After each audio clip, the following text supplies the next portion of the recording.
Welcome to the deep dive. Today, we are tackling a big one, cortisol.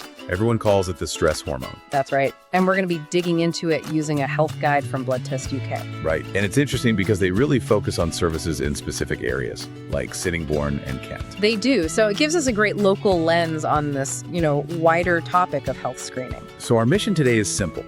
Break this down. What is this hormone? And how can a simple test actually help you live a better life? Let's jump in. Okay, so first things first, cortisol.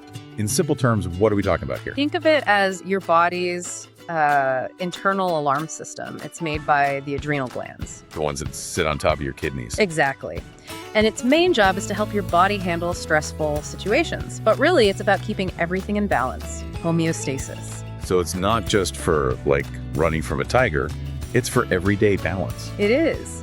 The Blood Test UK guide points out it does so many things. It manages your metabolism, how you use energy from food. And your immune system. It helps regulate your immune response, and it keeps your blood sugar stable. It's absolutely key for both your physical and your mental health. So what happens when that alarm system goes wrong? What if it's stuck on?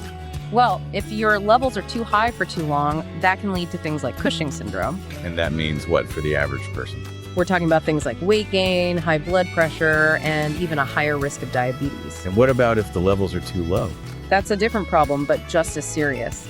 It can be a sign of Addison's disease, which causes, just crushing fatigue and muscle weakness. So a test can help pinpoint the real reason someone might be feeling off. That's the whole point. It helps a doctor find the root cause for symptoms like chronic fatigue or unexplained weight changes that are otherwise really hard to pin down. And this is where the Blood Test UK guide really zeroes in on a key benefit, right?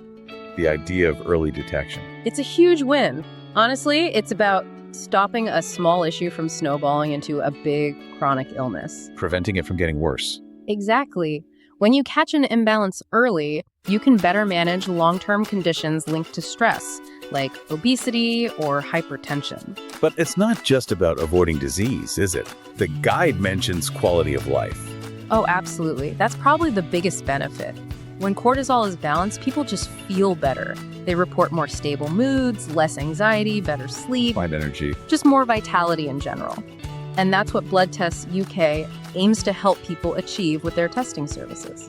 So for listeners in, say, the Sittingbourne area who are curious about this, what does the test actually involve? Is it a big deal? Not at all. It's very simple, just a quick blood draw. And I read that timing is important. It is. It's usually done in the morning. That's because your cortisol levels are naturally at their peak then, so it gives us the most accurate baseline reading. And we're about preparing for it. The guide had some advice on that. Yeah, and this is really important for getting an accurate result. For about a day before the test, you'll want to avoid any major stress, any really hard exercise. Caffeine and alcohol too, I imagine. Right. You want your body in a calm baseline state. And for people in Sittingbourne and Kent, the Blood Test UK service is right there for them.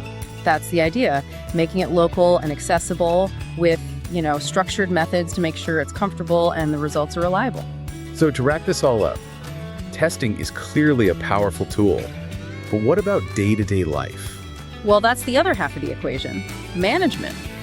There are simple, everyday things you can do to support healthy cortisol levels. Okay, so that leads us to our final thought. It does. I want you to think about this. What is one small lifestyle change you could make this week?